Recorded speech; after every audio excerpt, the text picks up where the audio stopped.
Praise the Lord. परमेश्वर को हम धन्यवाद देते हैं। प्रभु ने पैशन वीक के आज दूसरे दिन हमें ये मौका दिया है कि हम अपने घरों में बैठ के ही परमेश्वर के पवित्र नाम की आराधना करते हुए उसके पवित्र चरणों पर आए और कलीसियाई रूप में अपने घरों में ही हम आज के दिन परमेश्वर की आराधना करें। आज मंगलवार का दिन वो दिन है जबकि प्रभु यीशु मसीह के विषय में जो बाइबल के जानकार हैं वो ये बताते हैं कि आज के दिन पर प्रभु यीशु मसीह ने दृष्टांत और में बात की और फकीर और फरीसियों के साथ वाद विवाद किया। यरूशलेम में यीशु याजकों के द्वारा फैलाए जालों से बचता रहा। जैतून के पहाड़ पर यरूशलेम को देखते हुए उसने दृष्टांतों में बातें की और लोगों को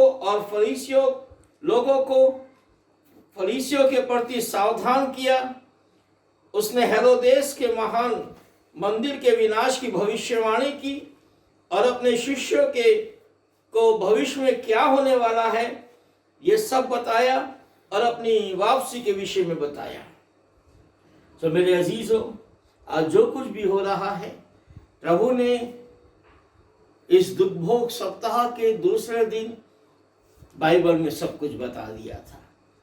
सो हम प्रभु को धन्यवाद देते हैं और आज फिर हम परमेश्वर की आराधना करने जा रहे हैं और भाई विल्सन बेंजामिन के द्वारा परमेश्वर के वचन को सुनने जा रहे हैं। सो आइए प्रार्थना करें और हम परमेश्वर के आराधना में और वचन में आगे बढ़े। प्रभु, हम धन्यवाद देते हैं और आपकी महिमा करते हैं, आपकी स्तुति और तारीफ करते हैं और आपके निकट आते हैं। खुदावन, आज पवित्र सप्ताह का ये दूसरा दिन प्यारे खुदावन सामर्थ दे कि आपके वचन में, आपकी आत्मा में, आपकी सामर्थ में और आपके दास के द्वारा बताए गए आपके वचन में हम आगे बढ़ने पाए, उसके द्वारा आपकी महिमा करने पाए। यीशु के नाम से आमीन। आइए हम आराधना में आगे बढ़ेंगे और खुदा के वचन को सुनेंगे।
जब हम गिरते हैं तो तू हमें उठाता है, हमारे ढाल बन करके हमारी रक्षा करता है। इसी तरह धन्यवाद प्रभु, तेरी उपस्थिति में हम आपका धन्यवाद देते हैं। यहाँ उपस्थित हर एक जन को आपकी आत्मा की खुशी से हर एक से आपको वचन आपकी आत्मा बात करने का धन्यवाद देते हैं। प्रार्थना मसीह यीशु के नाम से आमीन।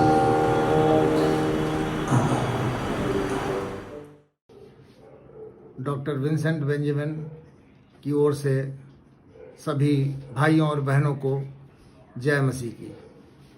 मेरे प्रियो, आज पैशन वीक का दूसरा दिन यानी मंगलवार है और इस मंगलवार के लिए हमारी जो चिंतन और मनन के लिए जो हमने अध्याय लिया है, जो पाठ्यक्रम है, वो लूका रचित सुसमाचार उसके 7वें अध्याय के 36 से 50 पद को हम पढ़ेंगे और सुनेंगे। और यहाँ पर इस प्रकार से लिखा हुआ है कि फिर किसी फरीसी ने उससे विनती की कि वो उसके साथ भोजन करे। अतः वो फरीसी के घर आकर भोजन करने बैठा। उस नगर की एक पापनी स्त्री ये जानकर कि वो फरीसी के घर में भोजन करने बैठा है, संगमरमर के पात्र में इत्र लाई और उसके पाँव के पास पीछे खड़ी होकर रोती हुई उसके पाँव को आंसुओं से भिगोने और अपने सिर के बालों से पोंछने लगी और उसके पाँव बार बार चूमकर उस पर इत्र मला। यह देखकर वो फरीसी जिसने उसे बुलाया था अपने मन में सोचने लगा कि यदि यह भविष्यवक्ता होता तो जान जाता कि ये जो उसे छू रही है वो कौन और कैसी स्त्री है, क्योंकि वो तो पापनी है। यीशु ने उसके उत्तर में कहा, हे शमौन, मुझे तुझसे कुछ कहना है। वो बोला, हे गुरु, कह। किसी महाजन के 2 देनदार थे, एक 500 और दूसरा 50 दिनार का देनदार था। और जब उनके पास पटाने को कुछ ना रहा तो उसने दोनों को क्षमा कर दिया। इसलिए उनमें से कौन उससे अधिक प्रेम रखेगा? शमौन ने उत्तर दिया, मेरी समझ में वो जिसका उसने अधिक छोड़ दिया। उसने उससे कहा, तूने ठीक विचार किया है। और उस स्त्री की ओर फिरकर उसने शमौन से कहा, क्या तू इस स्त्री को देखता है? मैं तेरे घर में आया, परंतु तूने मेरे पांव धोने के लिए पानी ना दिया, पर इसने मेरे पांव आंसुओं से भिगोए और अपने बालों से पोंछा। तूने मुझे चूमा ना दिया, पर जब से मैं आया हूं तब से इसने मेरे पांव को चूमना ना छोड़ा। तूने मेरे सिर पर तेल नहीं मला, पर इसने मेरे पांव पर इत्र मला है। इसलिए मैं तुझसे कहता हूं कि इसके पाप जो बहुत थे क्षमा हुए, क्योंकि उसने बहुत प्रेम किया। पर जिसका थोड़ा क्षमा हुआ है वो थोड़ा प्रेम करता है। और उसने स्त्री से कहा, तेरे पाप क्षमा हुए। तब जो लोग उसके साथ भोजन करने बैठे थे वे अपने अपने मन में सोचने लगे, ये कौन है जो पापों को भी क्षमा करता है? पर उसने स्त्री से कहा, तेरे विश्वास ने तुझे बचा लिया है, कुशल से चली जा। परमेश्वर की आशीष उसके वचन के पढ़े और सुने जाने पर बहुतायत से हो। आइए हम प्रार्थना मांगेंगे। प्रभु जी, धन्यवाद देते हैं आज के इस दिन जो आपने हम सबों को दिखाया प्रभु, कि जब हम पैशन वीक के दूसरे दिन यानी मंगलवार को आज हम तेरे वचन से कुछ सीखने और समझने आए हैं। और एक एक दिन करके प्रभु हम आगे अंतिम भोज और फिर धन्य शुक्रवार और उसके बाद फिर ईस्टर संडे की ओर बढ़ रहे हैं। प्रभु हमारे साथ होइए, हमारी सहायता करिए और वचन को समझने में, उसको मानने में और उस पर चलने में हमारी सहायता करिए। हमारे गुनाहों खताओं को बख्शिए। खुदावंद यीशु मसीह के पवित्र नाम से इस प्रार्थना को मांगते हैं, सुनिए और ग्रहण कर लीजिए। आमीन। परमेश्वर का धन्यवाद हो आज के इस दिन के लिए, जो हम लोगों ने देखा कि हम सब आज एक बार फिर से परमेश्वर के वचन पर मनन करने के लिए उपस्थित हुए हैं। अभी जैसा हमने देखा कि लूका रचित सुसमाचार उसके 7वें अध्याय के 38 पद में वचन कहता है कि वहां लिखा है कि रोती हुई, यानी वो स्त्री रोती हुई उसके पांव को आंसुओं से भिगोने और अपने सिर के बालों से पोंछने लगी। वो स्त्री जो थी उस फरीसी के घर में आई थी और वो लगातार रो रही थी और अपने आंसुओं से प्रभु यीशु मसीह के पांव को भिगो रही थी और अपने सिर के बालों से उसके पैर को धो रही थी। और उस स्त्री के बारे में ये भी लिखा है कि वो स्त्री जो थी एक पापनी स्त्री थी। मेरे प्रियो, कल जब हम विचार कर रहे थे और हमने देखा था कि प्रभु यीशु मसीह पाम संडे के दिन यरूशलेम में आते हैं, और कल मंडे के दिन हमने देखा कि प्रभु यीशु मसीह जब यरूशलेम में आते हैं तो यरूशलेम को देख करके वो रोते हैं। रोने के संबंध में हम ये विचार करेंगे, सोचेंगे, जानेंगे कि मनुष्य किन किन परिस्थितियों में रोता है। जब हम दुखी होते हैं, या जब हम बहुत ज़्यादा खुश हो जाते हैं, या जब हमें किसी चीज़ का पछतावा होता है, या कभी हम जब घबरा जाते हैं, या और भी कई कारण ऐसे होते हैं कि जब हम रो पड़ते हैं, मनुष्य रो पड़ता है। यीशु के प्रति जो उसका प्रेम था उस स्त्री का, वो उसको दिखा रही है कि वो रो रो करके अपने आंसुओं से प्रभु यीशु मसीह के पैर को धो रही है और अपने बालों से उसके पैर को पोंछ रही है और उसके ऊपर इत्र लगाती है। उस स्त्री के आंसू, उसका रोना, उसके अगाध प्रेम और दुख यानी पश्चाताप को दर्शाता है। और यही चीज़ यिर्मयाह नबी की पुस्तक अगर हम पढ़ते हैं तो देखते हैं, वहाँ हम पाते हैं कि यिर्मयाह नबी जो है वो लगातार इस्राएलियों के लिए, यानी अपने लोगों के लिए रोता रहता था, उनको चिताता रहता था और उनके लिए नियमित प्रार्थना भी करता था। प्रार्थना में एक विश्वासी आंसुओं और विश्वास के द्वारा परमेश्वर के सामने अपने हृदय को खोल के रख देता है ताकि उसकी प्रार्थना सुनी जाए और उसकी प्रार्थना का उत्तर उसको मिले। यीशु मसीह भी स्वयं प्रार्थना करते थे, या प्रार्थना करने के समय वो रोए भी, और जब रोते हुए उन्होंने प्रार्थना की तो वो प्रार्थना सुनी गई। जैसा कि वचन कहता है, इब्रानियों की पुस्तक 5वें अध्याय के 7वें पद में लिखा है कि यीशु ने अपनी देह में रहने के दिनों में ऊंचे शब्द से पुकार पुकार कर और आंसू बहा बहा कर उससे जो उसको मृत्यु से बचा सकता था प्रार्थनाएं और विनती की, और भक्ति के कारण उसकी सुनी गई। प्रभु यीशु मसीह ने आंसू बहा बहा करके और रो रो करके उसने अपनी प्रार्थनाएं और विनती की, और वो प्रार्थना और विनती सुनी गई। परमेश्वर ने उन प्रार्थनाओं का जवाब दिया। इसी प्रकार से आगे हम जब देखते हैं कि पौलुस भी विश्वासी भाइयों के लिए रो रो कर प्रार्थना करता था। प्रेरितों के कार्य उसके 20 अध्याय के 19 पद में वचन कहता है, अर्थात बड़ी दीनता से और आंसू बहा बहा कर और उन परीक्षाओं में जो यहूदियों के षड्यंत्रों के कारण मुझ पर आ पड़ी, मैं प्रभु की सेवा करता ही रहा। तो पौल जो है वो आंसू बहा बहा करके, रो रो करके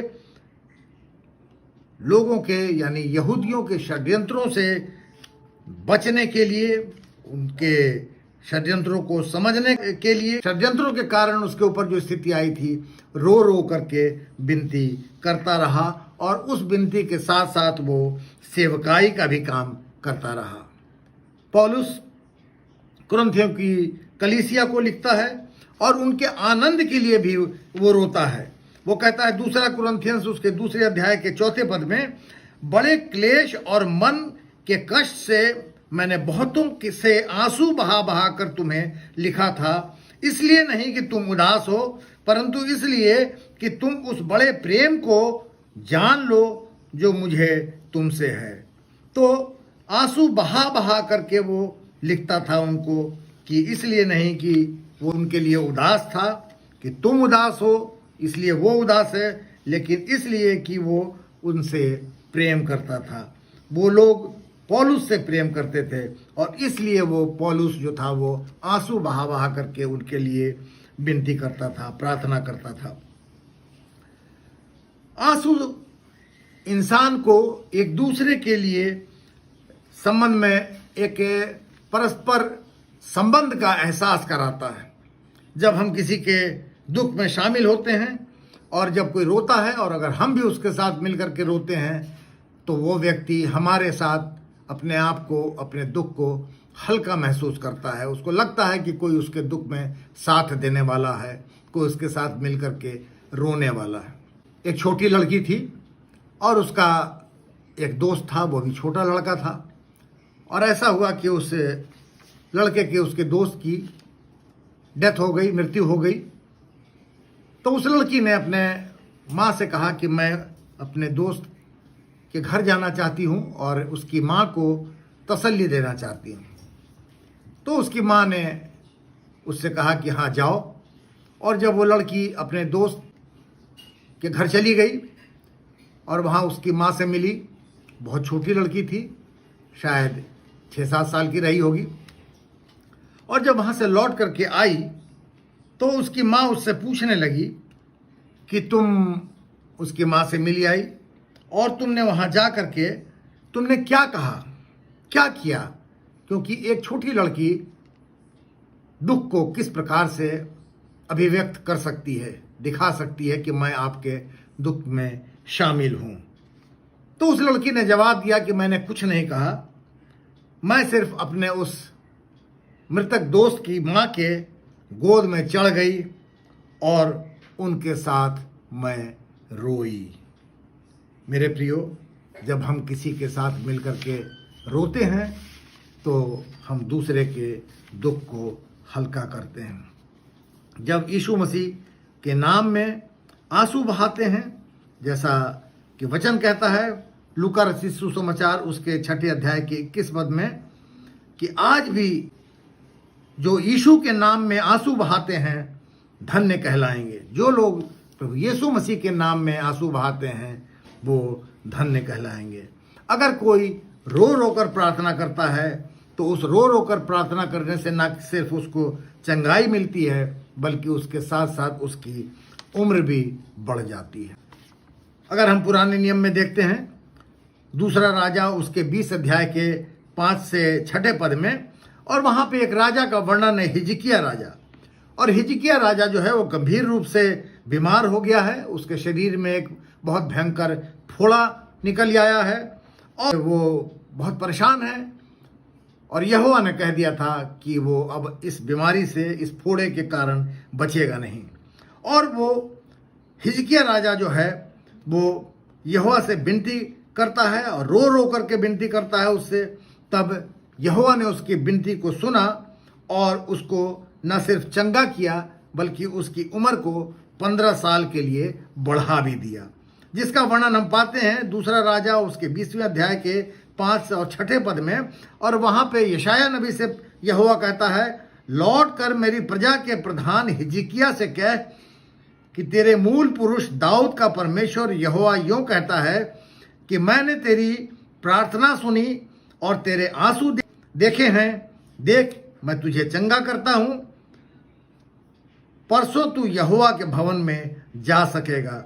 मैं तेरी आयु 15 वर्ष और बढ़ा दूंगा। तो जब हम रो रो करके प्रियो परमेश्वर से प्रार्थना करते हैं, विनती करते हैं, मांगते हैं कुछ, तो परमेश्वर हमारी प्रार्थनाओं को सुनते हैं। आज जब इस समय एक कठिन समय चल रहा है, एक महामारी फैली हुई है पूरे विश्व में, हमारे देश में लोगों की जानें जा रही हैं, और आज वक्त है कि जब हम अपने घुटनों के बल जा करके रो रो करके अगर पिता परमेश्वर से प्रार्थना करें, मांगें, तो निश्चित रूप से परमेश्वर हमारी प्रार्थनाओं को सुनता है, जवाब देता है, और वो बीमारी ज़रूर टल जाएगी। तो रो रो करके प्रार्थना करना हमारे लिए एक चंगाई का कारण तो बनता ही है, और उसके साथ साथ हम एक लंबी उम्र भी पा जाते हैं।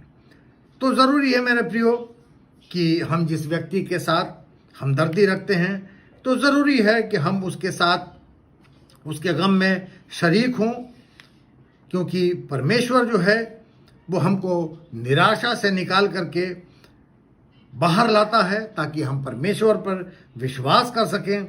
वो हमारी आंसुओं को पोंछ देता है, वो हमारे आंसुओं की चिंता करता है, जैसा कि यीशु ने उस पापनी स्त्री के संबंध में उसके आंसुओं की कदर की, उसकी इज्जत की। मेरे प्रियो, किसी की आंसुओं की चिंता करना, कदर करना, उसको फील करना एक अपने आप में बहुत ही बड़ी बात है। हम दूसरों की आंसुओं की कदर नहीं करते, हम उनकी भावनाओं को, उनके दुख को समझ नहीं पाते, हम एक्सप्रेस नहीं कर पाते, कुछ ऐसी बातें बोल जाते हैं जिससे उनका दिल और टूट जाता है। एक लड़का था जिसको सेरेब्रल पैल्सी थी, और वो चलने में असमर्थ था, बहुत लड़खड़ा करके चलता था, उसके हाथ पैर हवा में लहराते रहते थे, बोलता भी बहुत लड़खड़ा करके था, समझ नहीं पाते थे लोग कि क्या बोल रहा है, बहुत ध्यान से समझना पड़ता था। और लेकिन उसकी लगन को कॉलेज में जब वो पढ़ता था, देख करके कि वो लड़का कितनी लगन से कॉलेज आता है और कितने कष्ट से अपने पढ़ाई पे ध्यान देता है, तो वो लोगों के लिए, अपने साथियों के लिए, लड़कों के लिए वो एक इंस्पिरेशन का कारण था। और एक बार ऐसा हुआ कि वो बच्चा किसी कारण से, किसी दुख से अपने कॉलेज के चैपलिन के पास गया, और उसने समस्या बताई कि वो किसी प्रॉब्लम से जूझ रहा है, और वो चाहता था कि उसका चैपलिन कॉलेज का उसके लिए प्रार्थना करे। और वो चैपलिन जो था, उसने उसके लिए प्रार्थना की, रो रो करके प्रार्थना की, और उसने प्रार्थना में ये कहा कि प्रभु जी, ये आदमी, ये मनुष्य जो है, ये एक अपनी प्रॉब्लम से लड़ रहा है, और आप इसकी सहायता करिए। और ऐसा हुआ कि जब उसकी दुआ खत्म हुई, प्रार्थना खत्म हुई, तो उस चैपलिन ने देखा कि वो लड़का रो रहा है। तो उसने उससे पूछा कि तुम क्यों रो रहे हो, तुम्हारे रोने का क्या कारण है।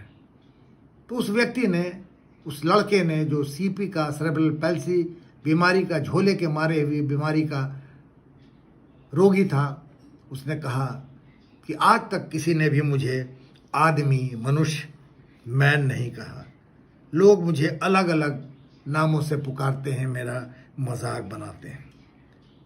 मेरे प्रियो, परमेश्वर यहोवा हमारे हर एक आंसुओं का हिसाब रखता है। भजन संहिता उसके 56 अध्याय के 8वें पद में वचन कहता है, तू मेरे मारे मारे फिरने का हिसाब रखता है, तू मेरे आंसुओं को अपनी कुप्पी में रख ले, तू मेरे आंसुओं को अपनी कुप्पी में रख ले। अगर हम परमेश्वर के सामने रोते हैं, रो रो करके विनती करते हैं, तो निश्चित रूप से परमेश्वर हमारी प्रार्थनाओं को सुनता है। परमेश्वर हमारी सारी परिस्थितियों को, परेशानियों को, मुसीबतों को, हमारे दुखों को जानता है, और एक विश्वासी के हर एक आंसू को वो पहचानता है, जानता है कि परमेश्वर के लिए वो एक खजाना है। वो उस आंसू का हिसाब रखता है, और उसके लिए वो उसको इनाम, रिवॉर्ड और शांति भी देता है। परमेश्वर का वचन जैसा कि कहता है लूका रचित सुसमाचार उसके 7वें अध्याय के 47 पद में, जिसने अधिक प्रेम किया उसका अधिक पाप क्षमा किया गया। जिसने थोड़ा किया उसका थोड़ा पाप क्षमा किया गया। यीशु मसीह के प्रति जो हमारा प्रेम, उसकी भक्ति, जो हमारे पिछले जीवन, जो हमारा पापमय जीवन था, अगर हम उसको छोड़ देते हैं और उसके पाप को, उसके प्रेम को जो हम अपने अंदर समझते हैं, अपने अंदर ले आते हैं, तो निश्चित रूप से परमेश्वर के लिए जो प्रेम है हमारे दिलों में, प्रभु यीशु मसीह के लिए जो प्रेम है, वो हमारे अंदर उत्पन्न हो जाता है। और ये ज़रूरी है, ये होना भी चाहिए, क्योंकि हमारे ही पापों के कारण प्रभु यीशु मसीह ने अपनी जान क्रूस पर सलीबी कष्ट, मुसीबत उठा करके अपनी जान दी, ताकि हम अपने पापों से हमारा छुटकारा हो सके, हमको उद्धार मिल सके। तो ज़रूरी है कि हम, परमेश्वर चाहते हैं कि हम अपनी पिछली ज़िंदगी से, पापमय पिछली ज़िंदगी से वापस लौट आएं और उस ओर फिर उलट करके भी ना देखें। जैसा कि अभी अभी हमारे सामने एक, अगर हम होशे की पुस्तक उसके 14 अध्याय के पहले पद को देखें तो वहाँ पे वचन कहता है, हे इस्राएल, अपने परमेश्वर यहोवा के पास लौट आ, क्योंकि तूने अपने अधर्म के कारण ठोकर खाई है। तो वचन कहता है कि यहोवा के पास, हे इस्राएल, फिर लौट आ। तो ज़रूरी है कि अगर हमसे कुछ ऐसी गलतियां हुई हैं जो पिछली ज़िंदगी में, और उनको हमको तौबा करना है, और ज़रूरी है कि फिर हम वापस अपने परमेश्वर के पास, प्रभु के पास, प्रभु यीशु मसीह के पास वापस लौट जाएं, क्योंकि परमेश्वर हमको हमेशा, हर बार मौका देता है। हम कभी भी ये ना सोचें कि परमेश्वर हमको मौके नहीं देगा, क्योंकि प्रभु यीशु जो है वही दंड देने का भी अधिकारी है और वही हमको छुड़ाने वाला भी है। रोमियो की पुस्तक उसके 8वें अध्याय के 34 पद में वचन कहता है, फिर कौन है जो दंड की आज्ञा देगा? मसीह ही है जो मर गया वरन मुर्दों में से जी भी उठा और परमेश्वर की दाहिनी ओर है और हमारे लिए निवेदन करता है। तो यीशु मसीह किस प्रकार से हमारे लिए निवेदन कर रहा है वो हम देखते हैं। इब्रानियों को पुस्तक उसके 5वें अध्याय के 7वें पद में वचन कहता है, यीशु ने अपनी देह में रहने दिनों में ऊंचे शब्द से पुकार कर और आंसू बहा कर उससे जो उसको मृत्यु से बचा सकता था प्रार्थनाएं और विनती की और भक्ति के कारण उसकी सुनी गई। तो प्रभु यीशु मसीह ने हमारे लिए प्रार्थनाएं की, विनती की और आंसू बहा करके हमारे लिए प्रार्थनाएं की, ताकि हम इस मृत्यु से बच जाएं, वो हमको बचा ले।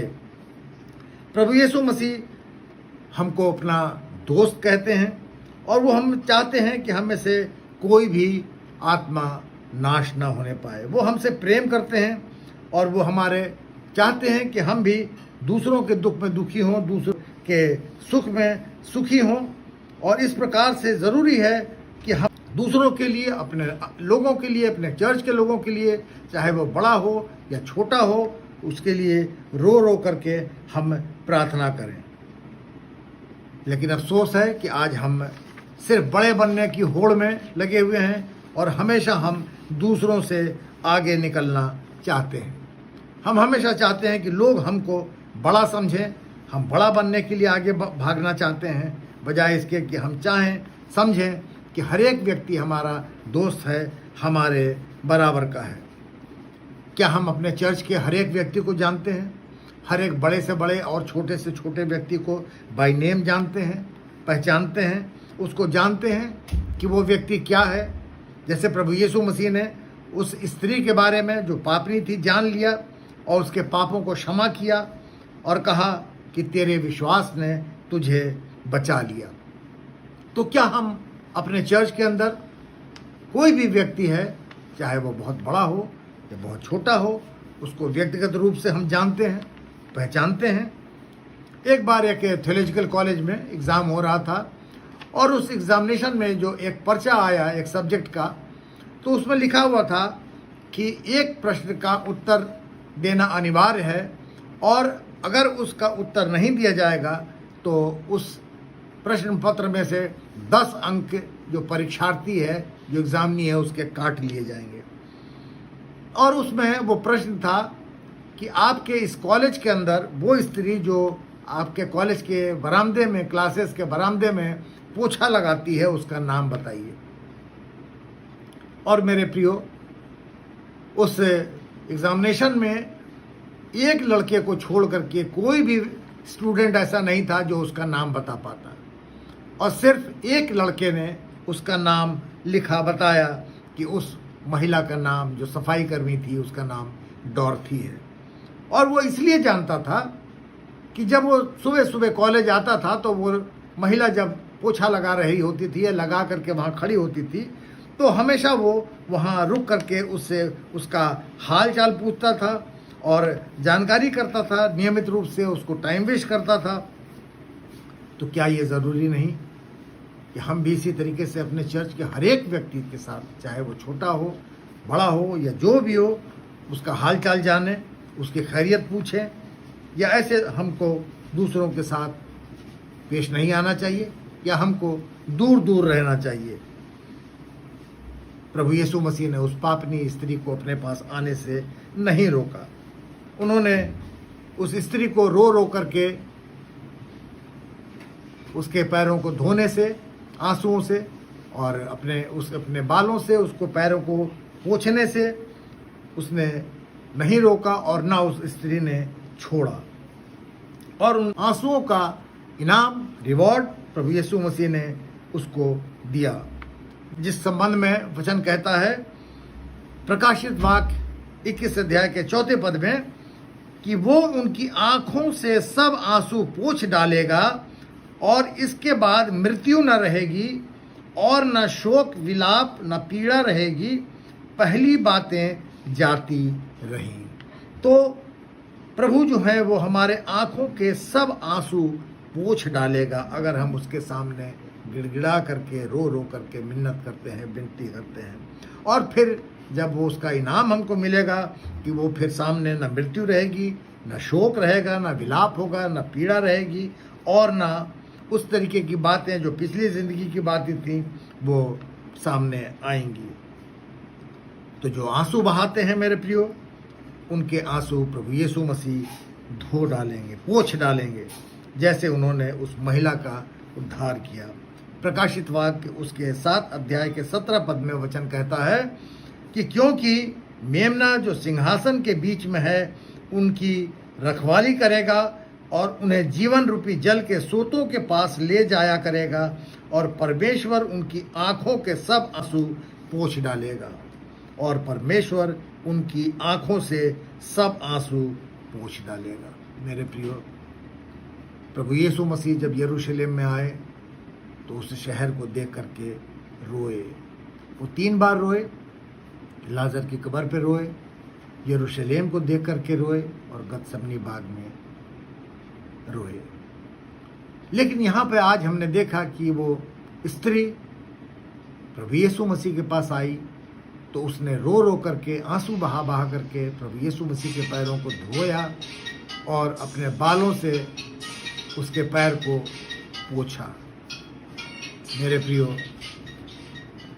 आज वक्त है जब इस समय संसार और देश विषम परिस्थिति से गुजर रहा है, हम भी अपने घुटने के बल हो करके, आंसू बहा करके, गिड़गिड़ा करके, रो रो करके प्रभु से प्रार्थना करें, विनती करें कि वो हमारा उद्धार करे, हमारे पापों से हमको छुड़ाए, और इस पूरे संसार को, इस बीमारी से जो इस समय चल रही है कोरोना की, उसको समाप्त करे, इस महामारी को, ताकि लोग बचाए जाएं, इस पृथ्वी का, इस सृष्टि का सर्वनाश होने से बचाया जा सके।